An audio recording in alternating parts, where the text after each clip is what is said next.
From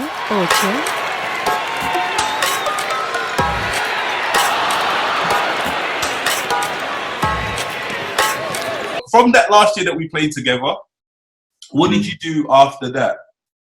So at that point, I was training a lot with the Leopards men's team. Mm-hmm. So if you remember, I used to train with them when they were in London Arena.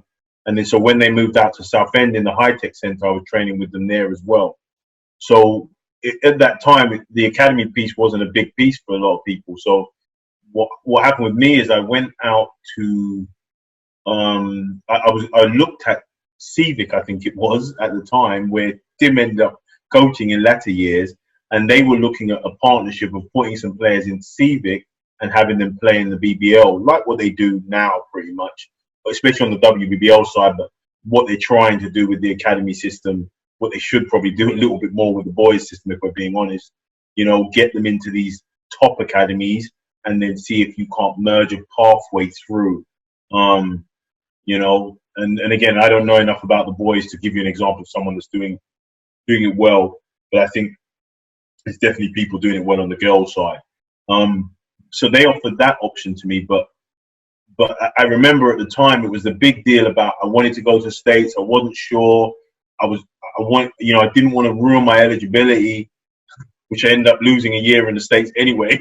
So that was a stupid decision. But that was the whole kind of didn't know how it worked, and we were all trying to figure out that landscape. And so I went up and played for Mark Lloyd at Colchester. So I played one. That was when the league changed from 19s to 20s. Under 20s, right? Yeah. Yeah. So I played that 20s year of Colchester, and that was a good team too. I had Tom Sadler on that team. I had Martin Yabsley on that team, big man. I had a kid, Simon, who was just dominant.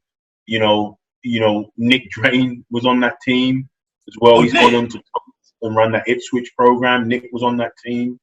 So I did that with those guys for 1 year, and it was good because I think Mark was a team manager at one of my national team camps. And, you know, I think Mark kind of understood, just like I've kind of gone on to understand, is there's a lot of players. So, like, what we kind of get confused with is we think there's only, you know, obviously you're going to have your DeMajors, your Roberts, your Sullivans, your Ajus, you're going to have those people. Those groups, but there was a lot of players, and he brought me up there. But the other thing is those BBL teams that I was training with every day they were like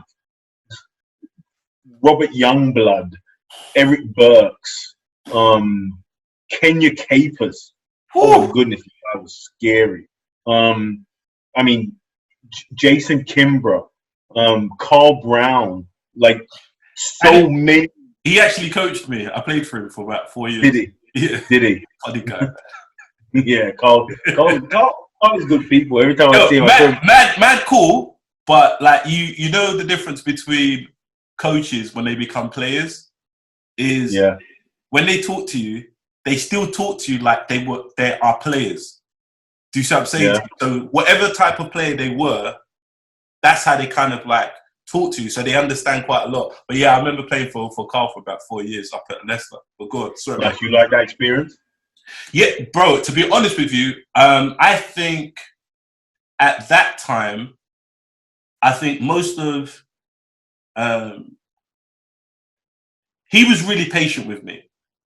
If I'm being perfectly honest with you, he definitely did try to work with me, and he also dropped a lot of jewels. Just what I'm saying to you. So it was kind of like it was a little bit more of Carl, if you see this, come on if you can. But but yeah, it was more of a it was, to me, it was more of like a teacher type of student type of thing. Yeah. And you know, like where sometimes the student isn't ready for the message. Yeah. So the teacher kind of like waits. So with him, because I was like, you know, I was a lot older, and that was towards my end of my career. It was a case of me now transitioning away from basketball. So had many conversations, you know, and learned quite a lot from him. Our first year we went up there was perfect, Ken. No one was looking at us. We did quite a lot of things, but then, you know, you have BBL's team that come in Birmingham, so we lose players and stuff like that. But no, sorry to go off the tangent, but yeah, played for Bath for 4 years. Yeah, no, that's good. It's good. I wanted to know but that time there was a lot of good players. I mean, even some of the. I mean, I trained with over that period with Kojo, Bonsu. Listen, man, people don't recognize you were going into practice, and like, so again, what that built my mindset. You know, the Baker twins. I mean, so many guys. But that mindset for me became like, I can play with these people. And then I started to watch people go to the States. And I was like, I feel like I'm just as good, if not better than those guys. So why are they going out on scholarships and I'm sitting here when all I want to be doing is playing basketball?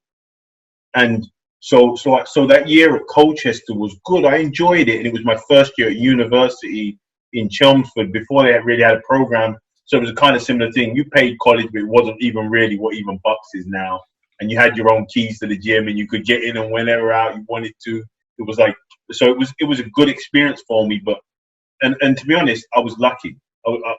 Again, I feel like if you, any people that have a modicum of success have ran into good situations.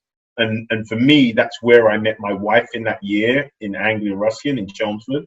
And a lot of people, the reason why I went to the States is, look, I could have gone to high school off the back of those Almela tournaments, you know, when people were coming in and offering us stuff there, you know. So there was opportunities to do things, but I didn't take them. And I was at a point where I was very frustrated and almost down on it, you know what I mean? And my wife came along and she had already wanted to go. Her aunt lived in the States, so she wanted to go into the States, and she was at London College of Fashion, and she already wanted to make that move to the States.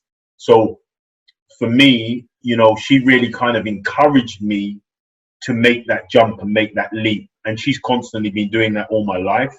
You know, she's one of the people that hopefully I do the same for her, but she definitely makes me better, and so, you know, people that know that about her and know what she does and who she is, and so in that period of time, that's why I got up and went to college in the States. I did what the kids do now. I contacted loads of schools, got loads of replies back.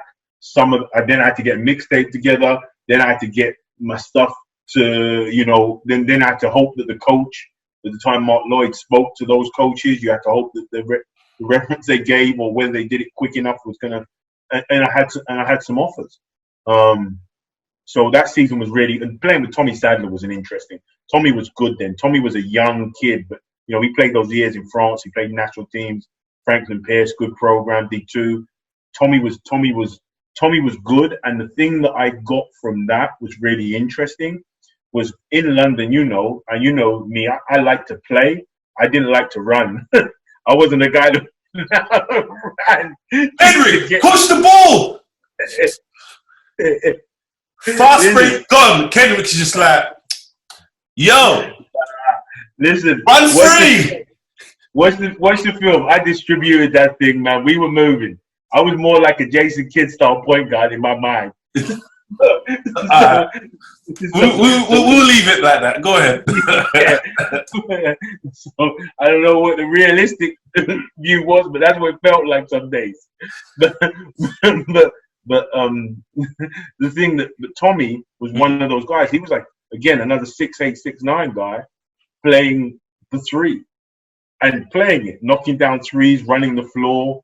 Another one we should talk about, Duncan Ogilvie. You know, those kinds of players that were like, yeah, Duncan. When people talk about that WARE program, Duncan.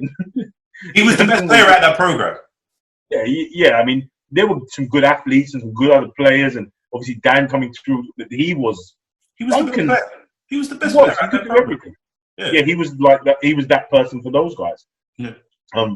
But you know, one of the big things was I had fun playing at Colchester. It was it was something I needed. It was different. It was a different tone to being in London, playing for East London Royals. The expectation you win every day.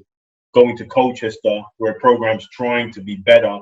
As a group of guys that are local, they really accepted me, you know, and brought me in. And we had just it was just a good group of people, man. Ocho, ocho,